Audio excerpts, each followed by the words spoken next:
Psalm 90, verse 10. We live about 70 years, or if we are strong, 80 years. But most of them are filled with hard work and pain. Then suddenly the years are gone and we fly away.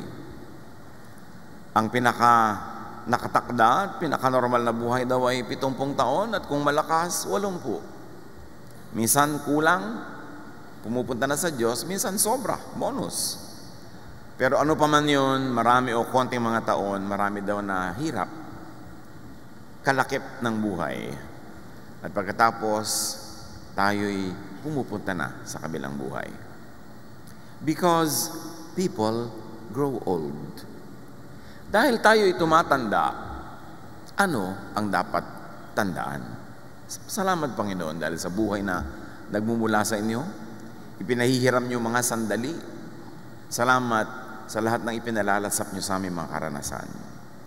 Sa sandaling ito, patuloy niyo po kami, Panginoong, pakapuspusin ang inyong Espiritu. Salamat sa inyong pagpapatawad at paglilinis. At ngayon humihiling kami ng katuruan, kaliwanagan, pag-akay mula sa inyo. Kayo po ang mangusap, Ama. Hinihiling namin ang lahat sa ngalan ng iyong anak na si Jesus. Because people grow old. Ecclesiastes 12:1, keep your Creator in mind while you are young. Habang maaga, habang bata pa, isa-isip na ang Panginoong lumikha sa atin. Which really means live correctly on time. At paulit-ulitin ko yung word na on time, which the dictionary defines as meeting an appointment. Meeting a prescribed time. A time set by someone else or something else. Kaya pag sinabing on time ka, nando ka sa usapan, may kausap, may katipan, o may nagtakda ng oras. Live correctly on time sa itinakda ng Diyos as early as possible. Tama na agad sa simula para ma-enjoy sa mahabang panahon ang tamang pamumuhay. Hindi kung kailan matanda na tsaka palang itatama. Napakarami ng dalang pasanin na bunga ng mga kamalian. And live correctly in time. Tanda ko yung turo sa amin ng English teacher namin nung high school, ni Dr. Arsenia Lagasca. Dinefine niya yung on time at in time. In time naman means early enough. Not too early, not too late. Tama lang, bagay pa rin, pwede pa, at pwede na. So you arrive on time for an appointment, but sometimes you arrive in time for the meal. Na tiyempo, tama-tama, pwede, kahit hindi yun appointment. And you live correctly not only on time, but also in time, whenever possible. Tuwing pwede, kung pwede na at pwede pa, live correctly. In fact, because people grow old, live correctly now, all the time. Bakit? Kasi ang itinatanim, inaani. Ano bang ibig sabihin ng godly life? Marami. Pero sa ating purposes today na may kinalaman sa pagtanda, magtanim ka ng kailangan mong anihin. Bukas, sa makalawa, sa isang linggo, o magtanim ka ng gusto mong anihin. Yun ang tamang pamumuhay. Gusto mong haling ka ng kapwa, magmahal ka. Gusto mong alagaan ka ng mga anak mo pagtanda mo, alagaan mo sila habang bata sila. Gusto mong umani ng maraming mga makakain, magtanim ka ng pagkain, or equivalent nun sa practical na buhay. Live correctly. Mula pinakaunang araw na meron tayong isip hanggang dumilim ng ating isip o sumakabilang buhay and all the points in between. So if you cannot live correctly on time, at least be in time. Yung pwede pa, abot pa, pwede pang may anihin kahit may edad na. Ecclesiastes 12:1, in years to come, you will be burdened down with troubles and say, I don't enjoy life anymore. Darating daw yan sa panahon ng tao na sasabihin, hindi na ako enjoy sa buhay. Lalo na kung may nararamdaman, lalo na kung malungkot, lalo na kung kapos. So enjoy life on time. Kasi dumarating yung panahon, hindi mo na pwedeng ma-enjoy. Tapos na yung appointment mo with enjoyment. May mga enjoyment na may ka-appointment ka. May ka-appointment ka na mag-enjoy sa ganung panahon, sa ganung oras. keep that appointment. Huwag kang maging huli. But, kung sakasakali man na nagmintis, dumaplis, enjoy life in time. Marami namang pwede pa eh. O, pwede na. And enjoy life all the time. Bakit? 70 years lang daw binigay sa atin. Kung malusog ka, 80. Kung sobrang may bonus, lumalampas pa doon. Pero kung minsan, hindi ka lagi malusog paglampas doon. Minsan naman, 7 pa lang. Sa kabilang buhay na. So, hindi mo dapat ipaghintay. Dapat you enjoy life all the time. Because you don't know how much time you, in particular, have. Ecclesiastes 11:9, be cheerful and enjoy life while you are young. Do what you want and find pleasure in what you see.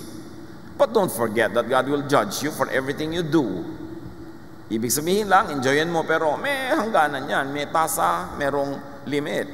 Huwag kang lalampas sa tama dahil hindi na rin yun enjoyable. Meron na yun na pangit na bunga. And when Ecclesiastes says God will judge you, hindi lang yung negative na paparusahan ka pag nagkamali ka, kundi tatanungin ka rin ng Diyos, sinulit mo ba ang buhay mo? May judgment din nun.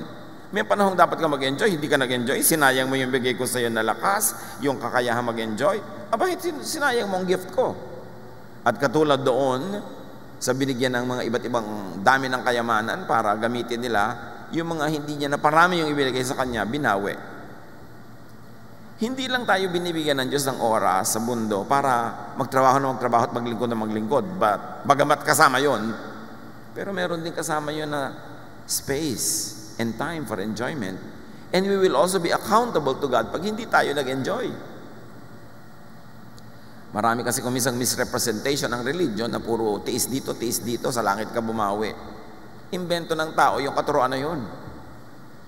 Pero ang Diyos, ang gusto niya ang mga tao mag-enjoy. Kaya tinuruan tayo ni Jesus na makilala ang Ama na gusto niya tayo yung mag-enjoy sa buhay. To the point na ang unang miracle ni Jesus ay lumikha ng alak wala sa tubig just to extend a party that would have abruptly ended because there was no more wine. Kilala ba natin ang Diyos sa paraan ng pagpapakilala ni Jesus? Ecclesiastes 9:9, enjoy life with your wife, or of course with your husband, whom you love all the days of this life that God has given you. Which really means don't waste time. And part of that is share time with people that you love and people who love you.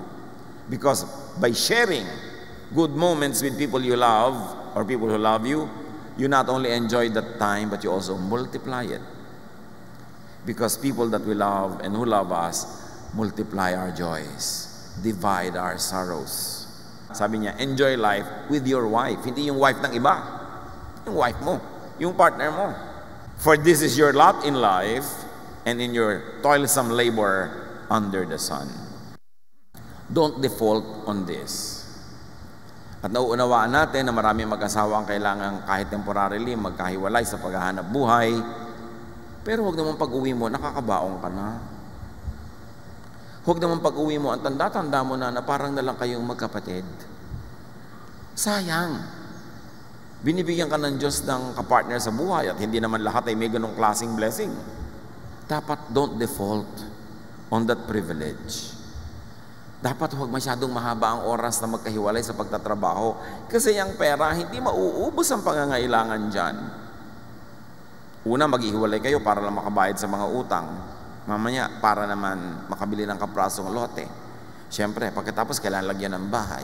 At siyempre, liba na lang napakarami mong pera, doon ka na makakabili sa mga angono, pililya, sa mga maragundon. Kasi medyo malayo-layo na yun. Doon mura-mura.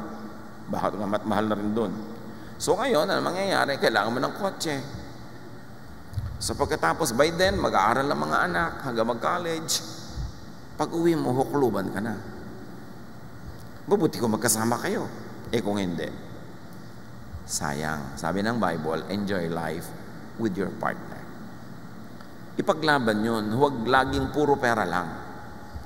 Dapat alam natin kung hanggang saan ang pwedeng ipaghiwalay natin dahil sa pera at hanggang saan ang tama na yan dahil dapat magkasama naman.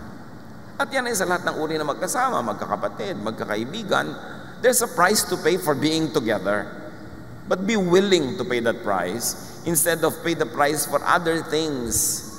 Ang tunay na nagpapasaya sa tao, are activities at mga kasamang mahal mo sa buhay, hindi things that you can buy. Ecclesiastes 11:8, however many years anyone may live, let them enjoy them all. Kaya hindi gusto ng maraming mga conservative priests ng Israel ang Ecclesiastes at ayaw nila kay Solomon. Kasi si Solomon, among the teachers in the Old Testament, isa siya sa konting nagtuturo ng itinuturo rin ni Jesus, that you must enjoy life because it's a gift from God. So, kay short, kay long, huwag magpalampas, huwag maghintay. Kaya kuminsan ako rin ay medyo naawa sa mga kababayan natin, mga OFW, nasa abroad, ang lahat ng kinikita halos ipadala sa pamilya. Magbubukas ng isang sardinas, sa umaga, aalmusalin niya yung isang piraso, sa tanghali, yung isang piraso pa, at sa gabi, yung pangatlong piraso, araw-araw ganun halos, ipapadala mo lahat. Hindi makakain ng masarap, tapos puro delata, puro mga helado ang kinakain. So ang nangyayari, nagkakaroon ng mga stomach problem. Pag uwi dito, may mga health problems, hindi na makarecover. At yung mga hindi niya nakain na matagal, hindi na halos din makain pagdating ng panahon. Kaya dapat meron ka ring isineset aside na hindi balik, kahit magpapadala ako sa pamilya, kahit nagpapaalak ng mga anak. There are moments na papasarapin ko naman yung pagkain ko. Hindi ako lagi magtitipid at magtitiis. Kasi nga, nagtitiktak ang orasan, hindi mo alam kung kailan ka sa kabilang buhay, kung ma-enjoy mo pa ba yung nakalaan ng Diyos na dapat mong ma-enjoy. Kaya sabi sa Ecclesiastes 11:8, but let them remember the days of darkness, for there will be many. So kung hindi naman yung dark ngayon, yung araw na to, huwag mo nang gawing dark. Enjoyin mo na yung kanyang kagandahan. Kasi may mga araw na hindi mo maiiwasang di talaga kagandahan ng mga magaganap. So habang wala yun, enjoy whatever is available to enjoy today. Ecclesiastes 12:2, someday the light of the sun and the moon and the stars will all seem dim to you. Tatanda ka, lalabo ang iyong mata. So enjoy the sights on time, in time, all the time. Lalabo daw ang mata, kaya kailangan habang nakakabasa ka, magbasa ka, nakakapanood ka, manood ka, nakakakita ka, tumingin. Kaya nga kuminsan, lagi natin pinapayahan yung mga sobrang mahilig mag-selfie, gagastos ng maraming pera, pupunta sa mga magagandang lugar, hindi naman nila actually natitingnan yung lugar. Kasi busy-busy sila magpa-picture na magpa-picture. So pag tumingin ka sa mga travel picture nila, hindi mo naman nakita yung lugar, sila ang nakita mo. Sayang, nagpunta ka pa doon, dapat yun. Hindi ka nagtitake ng picture, o mag-take ka ng konti, pero manahimik ka, tingnan mo, titigan mo, kasi baka hindi ka na bumalik doon uli. Iba naman siyempre pag personal mo nakikita kaysa nakikita mo lang sa Facebook. Ecclesiastes 12:2, rain clouds will remain over your head pagdating ng araw. So habang maaga, go out. Kasi uulan at uulan, darating yung mga panahon na hindi pwede. Be out. Live your life. Live your truth. Enjoy your life. Kasi hindi mo alam kung kailan yung deadline ng earthly life mo. Ecclesiastes 12:3, your body will grow feeble, your teeth will decay, and your eyesight will fail. Hihina ang mga kasukasuan, maglalaglagan ang mga ngipin, lalabo ang mata, therefore be active habang kaya. Kung pwede na, active na. Kung pwede pa, active pa rin. All the time. Because you have all the time to be old. If you'd be given many, many years. Huwag ipaghintay. Dapat everyday meron kang konting bakasyon, kahit ilang minuto. Bakasyon from others. Yung matahimik naman yung tenga mo sa bunganga ng kasama mo. Kailangan meron ka ilang minuto man lang na everyday na ganun. Huwag mo ipaghintay ng after 1 year, tsaka ako magbabakasyon. Kasi baka mamaya, bawian ka na ng buhay, hindi na dumating yun. So meron ka dapat ini-enjoy na konting, kahit konti lang na pagkain everyday, hindi magtitiis ka, next month na ang kain. May konti kang iniaagaw. May konti kang time to enjoy, to relax, every day. Because the Lord's blessing is new every morning. You must not allocate the blessings for today para bukas. Gamitin mo ngayon. And you must not borrow tomorrow's blessings para naman splurge mo today. May panahon, kaya nga dapat on time. Ecclesiastes 12:4, the noisy grinding of grain will be shut out by your deaf ears, but even the song of a bird will keep you awake. Bakit nga ba? Pagka tumatanda na, humihina na tenga, isinisigaw mo na hindi pa marinig. Pero kung minsan man, huni lang ng ibon, hindi makatulog. Therefore, habang kayang-kaya pa ng tenga, listen, hear what you want to hear.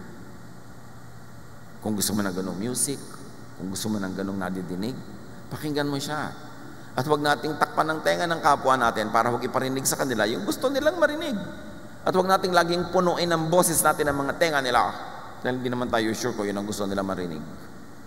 Hindi ko mo asawa mo, partner mo, kapatid mo, kaibigan mo, lagi nang yung punong-puno na yung tenga, umaapaw na yung tenga niya sa boses mo. Kailang bibigyan mo siya ng pahinga kasi baka hindi yun ang gusto niyang marinig sa oras na yun. Ecclesiastes 12:5, you will be afraid to climb up a hill and walk down a road. Darating ang panahon, konting burol lang, ayaw mo na akyatin o ayaw mong bumaba. So, habang kaya, habang pwede na, at habang pwede pa, climb, walk.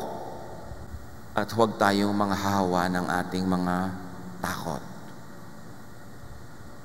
O natatakot kang sumakay ng aeroplano, huwag mong takutin ang lahat. Sasakay ka. Hindi ka ba nininervous sumakay?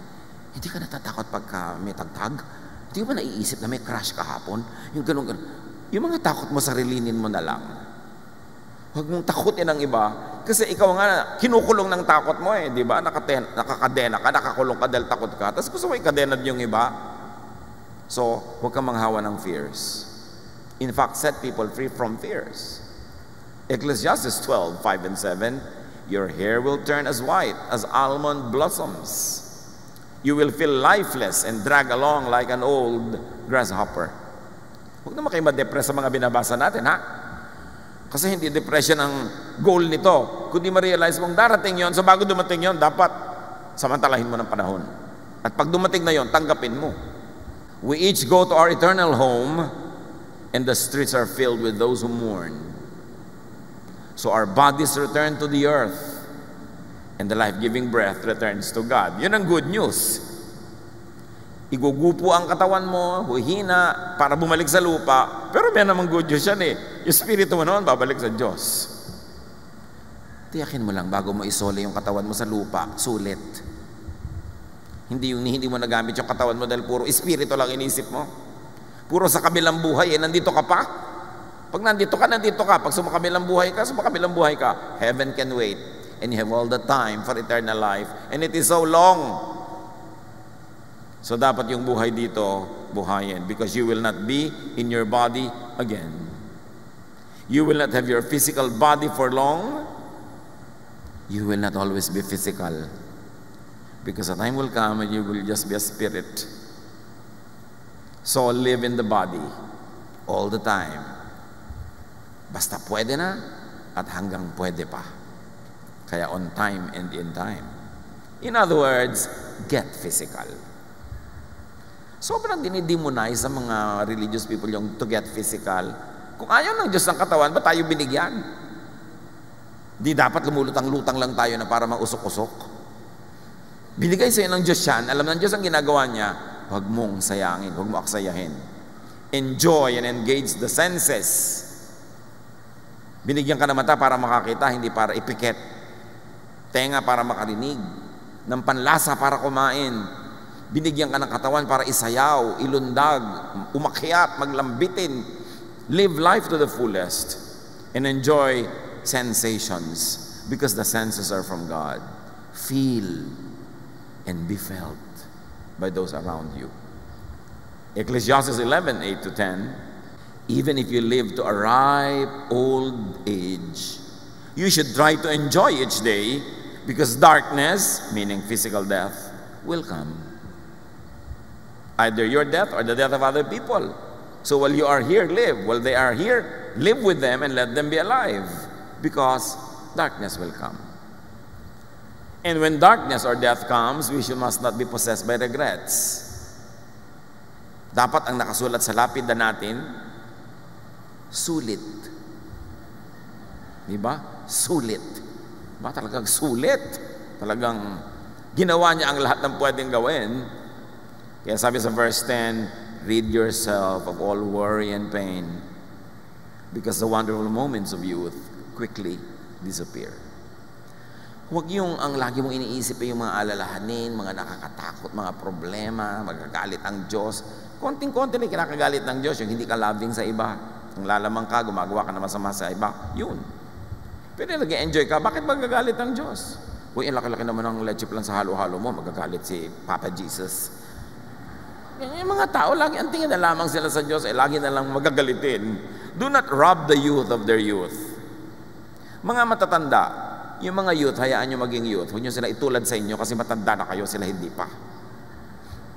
Huwag nyo pilitin sila na kumilos na parang kayo, kaya nga kayo ang mahinin, hindi naman dahil mahinin, may rayuma kasi. Di ba? Nung mga bata pa kayo, hindi ba rin kayo magagaslaw ng konti? Yung lagi pag may masaya, pinandidilatan, pag may malakas tumawa, pinandidilatan. Pagka may kasamang BF, galit na galit ang mga titang old maid, ano inggit? Ayaw nyo mag-enjoy ang mga bata, itutulad nyo sa inyo.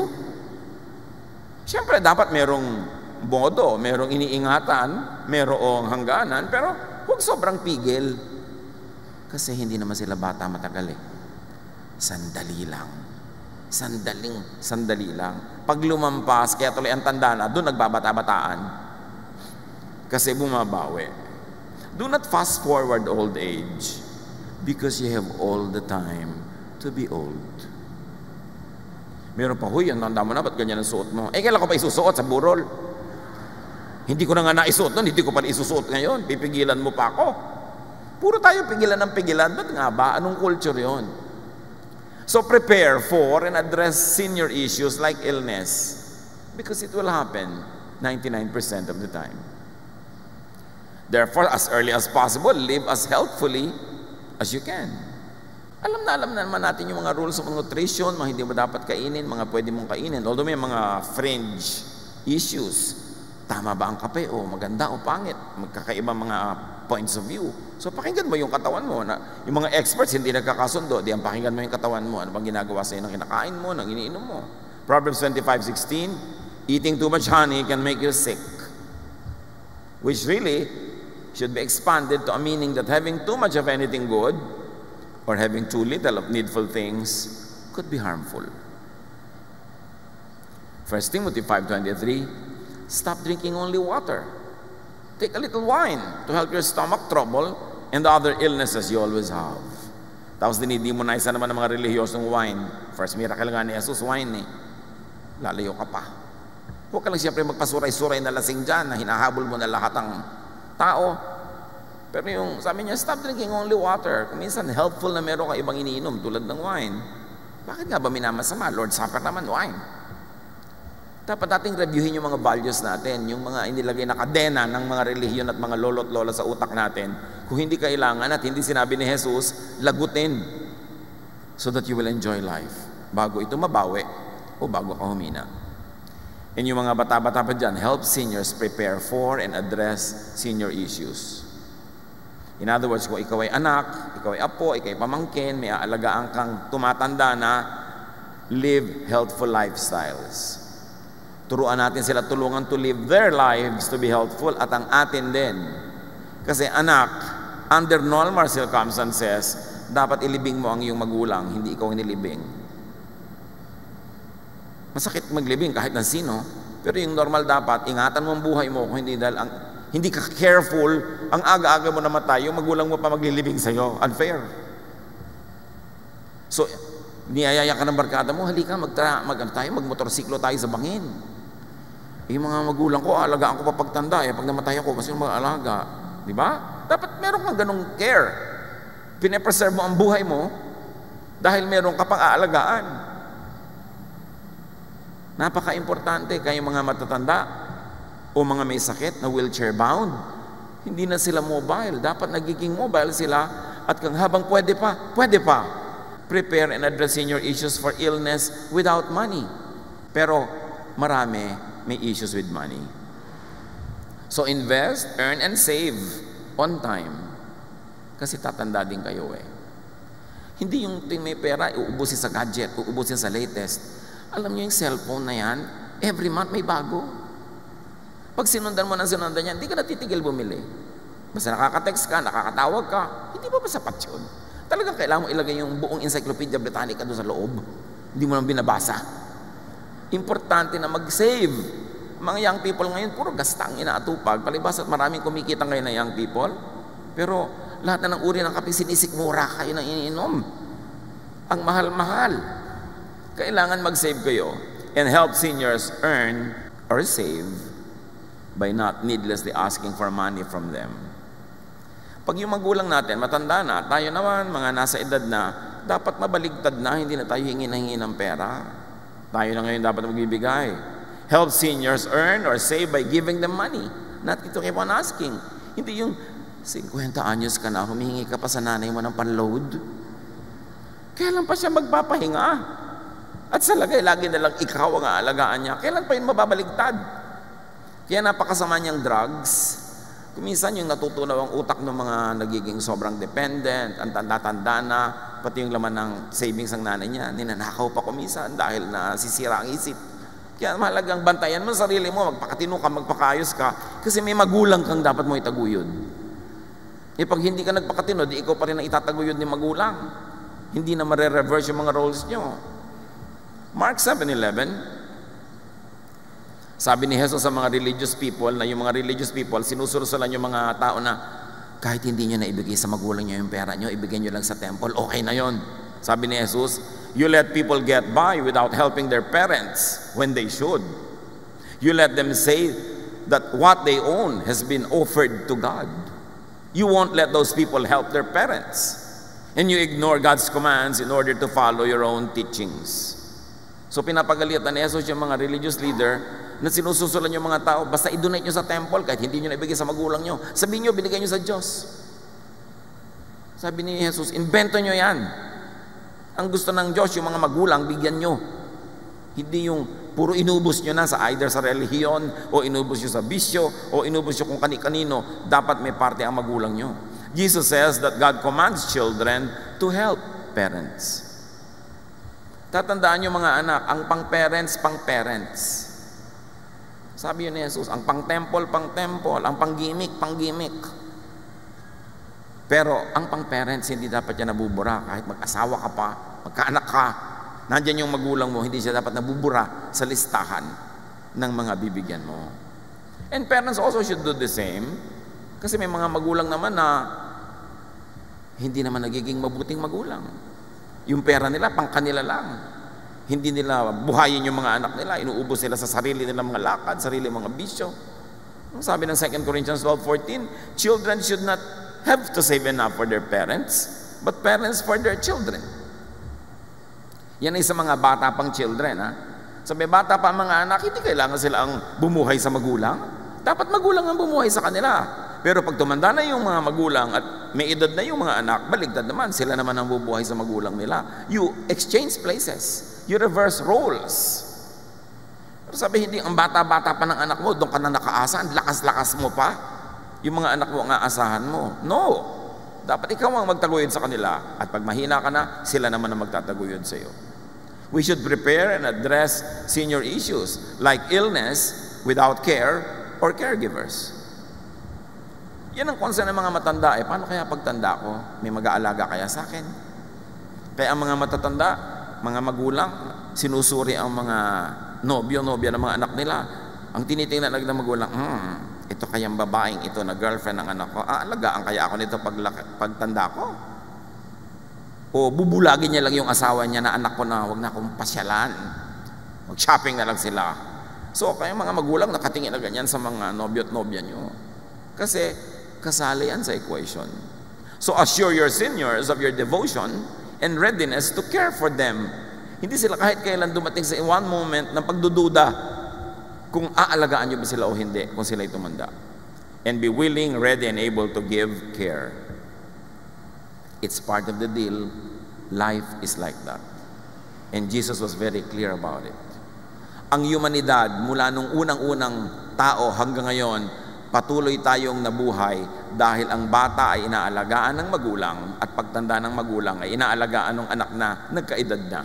At yung anak na yon ay magkakaanak, aalagaan niya yung anak niya, at tatanda siya, aalagaan naman siya ng anak niya. Pasalin-salin, generation to generation to generation. It's not only a tradition, it is the order of things. It is the order of God. Dapat ganon. So, assure seniors of your devotion and readiness to care with them, especially when you begin to move from single to in a relationship. Meron namang mga young people, 3 araw pa lang kilala tong lalaking to, itinakwil na ang magulang. Nakindatan lang sa mall. Itinakwil na ang mag-ama't ina. Lalo naman, you care for your parents and be very, very clear about your love when you change from single to married. Meron naman pag nakapag-asawa na, nalilimutan na yung magulang. Or, lalo na pag nalagay kayo sa from single to, it's really complicated. Huwag niyong isama ang mga magulang niya sa complication. Lagi steady ang relationship niyo with them. No? Napaka-importante yan. Si Ruth nga at si Naomi, magbiyanan pa lang ito. Sobrang pagtitinginan na hanggang ngayon pinag-uusapan pa natin. Namatay ang asawa ng manugang na anak ng biyanang babae. Yung manugang ayaw niyang humiwalay sa biyanan niya. Ruth 1:16-17, Ruth answered, "Please don't let me tell you to leave you." Pinapawala na kasi siya ng biyanan niyang babae para makapag-asawa siya ng iba at magkaroon ulit ng panibagong buhay. Sabi niya, "No, I won't leave you. I will go where you go. I will live where you live. Your people will be my people." Sabi ni Ruth. In other words, sinasabi niya sa matanda, I will be where you are, you will be where I am, and I will accept your crowd. I will accept your people. I will die where you die and be buried beside you. May the Lord punish me if we are ever separated, even by death. Ito ang sabi ng manugang sa biyanan. Hindi lalo naman yung anak na sinasabi dapat yan sa magulang. No? Sabi ganon, parusahan nawa ako ng Diyos kung pababayaan ko kayo. At ang mga anak should take that to heart. Kahit maraming bagay sa mundo, maraming technology, maraming paraan ng pamumuhay, pero may bagay na hindi dapat magbago. Na ang bata ay naalagaan ng matanda, pagtanda ng matandang yon, yung batang tumanda na rin ang mag-aalaga sa kanya, from generation to generation to generation. Prepare for and addressing your issues like lack of money. Maraming ganon. So help seniors, assure them of your support with your verbal and body language. Maraming mga magulang nagseselos sa mga boyfriend o girlfriend na anak nila kasi mula nung nagkaroon ng boyfriend, girlfriend, talagang hindi mo na makita. Kahit naghihingalo na yung magulang, iiwan dahil may date. Dapat yung body language mo is clear to your parents. You are my priority.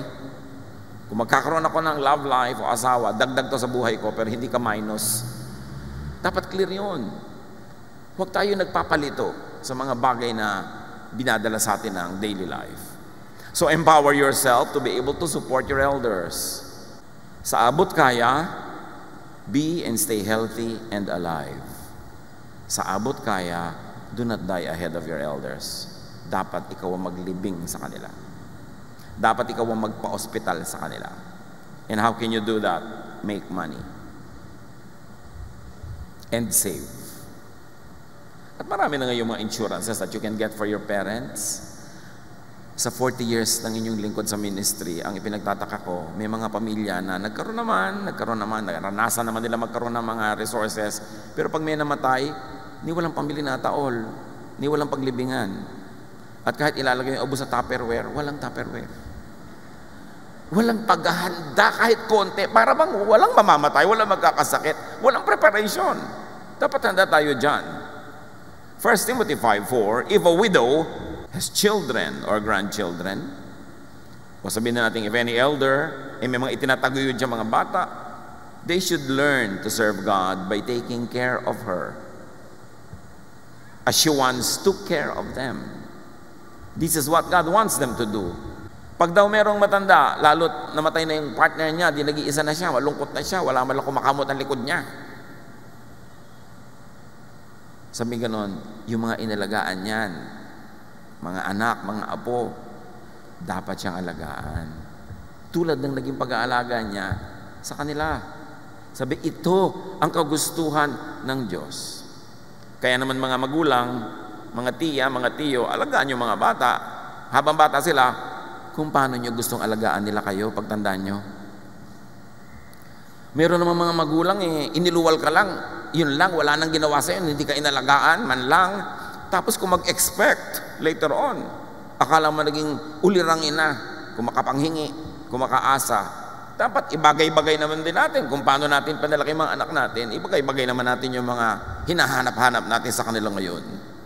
Pero mga anak, whether or not, naging napakabuti ng mga magulang nyo or not, outdo them in doing good. Higitan nyo ang ginawa nila sa inyo. Higitan nyo ng mabuti. Kasi Diyos naman ang nakakaalam. Diyos ang nakakabatid. At Diyos ang nagpaparusa sa hindi marunong tumanaw. At Diyos naman ang nagbibigay ng pagpapala sa marunong tumanaw. Kaya sabi niya, honor your father and your mother so that your days may be blessed and your life may be long. Yan ang kaisa-isang utos na may kakabal na pangako eh. So mahalaga sa Diyos yung issue ng mga anak na nag-aalaga na magulang. Ephesians 6:2, honor your father and mother, which is the first commandment with a promise. Honor, kahit hindi sila honorable. At lalo kung honorable. Lalo ating higitan. Alagaan ng matatanda kung paano kanila inalagaan, o kung nagkulang sila, palitan mo yon, higitan mo. Lalo't nanonood ang anak mo. Kung paano nyo ituring ang mga magulang nyo, no, kayo ituturing na inyong mga anak. Kailangan may mga bata kayong pinapalaki, nakikita nilang dumadalaw kayo sa mga lolo't lola, dumadalaw kayo sa mga may sakit. Binibigyan nyo, inaabutan nyo yung mga matanda sa pamilya nyo. Nakikita yung mga bata, train up a child in the way he should go, and when he is old, he will not depart from it. Itrato nyo ang matatanda sa pamilya nyo kung paano nyo gusto itrato kayo ng mga bata ngayon na sila ang tatanda at kayo magiging hukluban. So paano nila kayo itatrato? What example do you show them? Prepare for and address senior issues like aloneness and loneliness. Huwag iwan-iwanan ng mga matanda, ay mapapagod lang po kayo, dito na po kayo sa bahay. Actually, ay mo lang mapagod, ang bagal-bagal niyang kasama. Di ba? Kailangan isama ang matatanda, no? Isama sa mga lakaran, no? Huwag gawin taong bahay. At lalong-lalo na, huwag niyo namang obligahin na mag-alaga ng mga apo nila. Inalagaan kayo ng magulang niyo, sapat na yon. Hindi sila dapat tagapag-alaga ng mga anak niyo. Liban na lang, nagvo-volunteer sila at nag-enjoy. Pero huwag niyong gawing tungkulin nila yon. Hindi nila yon tungkulin. Tungkulin niyo yon kung may anak na kayo. So seniors and seniors to be, mahalaga naman, keep making new relationships. Alam mong matanda ka na pagka ang dami mo nang pinupuntahang libing. Dati mga reunion ang pinupuntahan mo, ngayon nagkikita-kita kayo sa mga lamay. Then alam mo, umiedad ka na. Wala tayong magagawa tungkol doon, dapat tanggapin yun. But make new friends. Isa-isang nauubos yung mga dati nating friends, you should make new friends, kahit with young people. Huwag natin ikulong yung sarili natin sa mga dati lang natin nakasanayan na friends. Dahil habang buhay pa tayo, magandang may friends. Psalm 71:9, don't throw me aside when I am old. Don't desert me when my strength is gone. It is actually a prayer, but it would also be a message to everyone around us. Si David, nung tumanda na, maski hari, may mga pangangailangan. 1 Kings 1:1-4. King David was now an old man, and he always felt cold, even under a lot of blankets. His official said, Your Majesty, we will look for a young woman to take care of you. She can lie down beside you and keep you warm. They brought her to David, and she took care of him. Yung mga iba naman mga chismosa, biyudo na nga ito, may edad na, tapos nakitang may kasama ang bata-bata. Ang bata ng kasama, nakita mo ba? Anong gusto niyong isama? Mas matanda pa sa kanya, di aakayin pa niya? Matanda na nga siya, gusto niyang ma-encourage sa mga bagong dugo na masigla. Kailangan makumuha pa siya ng mas matanda pa. Yun naman mga chismosa, lagi na lang, kita-kita mo yung kasama. Yan ang mga killjoy sa buhay, no? Mga malulupit ang dila. Alam niyo ang napakalupit ng chismis? Pag chismosa kayo, dahil niyo si Hitler. Sa dami ng mga sinusugatan at mga pinapatay. Yung tao, hindi mo alam kung anong problema pinagdaanan. Ba't buhay pa siya ngayon? Paano siya nag-survive? Tapos nag-i-enjoy siya ngayon, mamasamain mo na. Hindi mo naman alam ang buong buhay niya eh. Hindi mo alam ang background. Alam niyo, napakarami nating hindi alam para tayo manghusga. We don't know. Kung minsan makikita mo, merong isang tao, uy, bakit naman yung tao na yan, maluwag sa buhay, yung mga kapatid niya, ang hihirap, di malang tulungan. Anong malay niyo kung naghihirap na nga siya katutulong? Anong malay niyo kung wala kakwenta-kwentang tulungan yung mga kapatid niya? Who do you judge? You don't know. But people are only just trying to survive. People are trying to make sense of life. And people are trying to make the most out of the little that there is. So help by assuring seniors of your presence, by providing seniors with your presence. O kung hindi nyo sinasamahan ang mga nanay nyo, mga tatay nyo, ibilin nyo ng kasama. Ikuha nyo ng caregiver. Sabihin nyo, nanay, manood po kayo ng sine, libre naman ng senior, o eto ang kasama nyo, libre nyo na rin. Pag nilibre ko na, hindi ko kayo pwedeng samahan, pero eto, ganon. Pero huwag nyo silang bulukin sa bahay. John 21:18, I tell you for certain that when you were a young man, you dressed yourself and went wherever you wanted to go. But when you are old, you will hold out your hands, then others will wrap your belt around you and lead you where you don't want to go. So dapat hindi ganun ang mangyari. Kahit matanda na siya, kahit kayong gagastos, respect their wishes. Kung anong gusto nilang puntahan, sino gusto nilang kasama. Addressing your issues like concern for the vulnerability and helplessness of their loved ones. Nakakakita ba kayo ng mga pelikula na mamamatay na yung matanda, naghihingalo na, nalalagot ang hininga, tapos sabi, teka, alagaan yung kapatid nyo. O magbibilin. Kasi concern ng isang matanda, yung iba niyang mahal sa buhay na talunan sa buhay, mga dehado. So, i-assure nyo sila sa abot ng inyong kaya na yung mahal nila na maiiwan, mamahalin nyo rin in their place. Tatangkilik nyo rin para tahimik sila. Genesis 37:3, Jacob loved Joseph more than he did any of his other sons because Joseph was born after Jacob was very old. So in other words, mas minahal nitong magulang yung anak na yun kasi ang tanda na niya nung isinilang si Joseph. Hindi na niya nabigyan ng first class care. So, nagme-makeup siya, binibigyan niya ng ganitong balabal, binibigyan niya ng care. Ganun talaga ang tao. So, mahal yung magulang nyo, mahalin nyo rin yung mga mahal nila. Para matahimik ang loob nila. Kung ikaw naman yung anak na laging inaalala o alalahanin, help seniors by strengthening yourself. Ang pinakamagandang regalong maibigay nyo sa magulang nyo ay yung hindi na nila kayo iniisip at inaalala. Kasi okay naman kayo. So gawin mong okay ang buhay mo para mawala ka sa listahan ng mga pinoproblema na yung magulang. Proverbs 13:1, children with good sense accept correction from their parents, but stubborn children ignore it completely. Nagwawalda sila ng buhay na later on naman magulang nila ang nagsasuffer. Proverbs 28:7, you disgrace your parents and you make them worry if you make friends with worthless nobodies. Kaya concern ng mga magulang kung sinong kaibigan mo, sinong kasama mo. Kasi kung pahamak yung mga yan, mapapahamak ka. Kung mabuti sila, mapapabuti ka. So huwag ka dapat na-o-offend kung yung mga magulang mo, minsan, sinusukat at sinusuri yung mga kaibigan mo. Yun lang interest mo ang kanilang nasa isip niyan. Proverbs 29:3, if you love wisdom, your parents will be glad. But chasing after bad women or men will cost you and your parents everything. Your choice of jowa will directly affect your parents. So isip-isipin nyo kung sino yung jowa. Sabi ng matatanda, ano ba yung jowa? Nabibili po yun sa grocery. Ipagtanong nyo. Proverbs 28:24, if you cheat your parents and don't think it's wrong, you are a common thief. Sabi ni Jesus, give to Caesar what is Caesar's. Extend it. Give to nanay what is nanay's. And to boyfriend what is boyfriend's. Huwag niyong inaalis ang magulang niyo sa equation kahit sino man ang pumasok at lumabas sa buhay niyo. Kasi permanent ang relasyon niyo sa inyong magulang. Sa inyong mga sweetheart, hindi pa nga lagi Pahalagahan yun.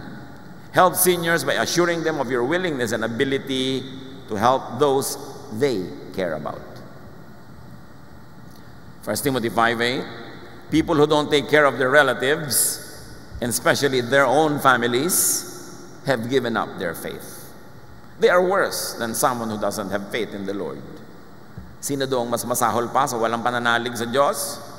Yung pinapabayaan ang sariling pamilya. Seniors naman, siyempre, behave. Encourage the young people in your family to be very helpful and kind to you by behaving. Huwag umabuso.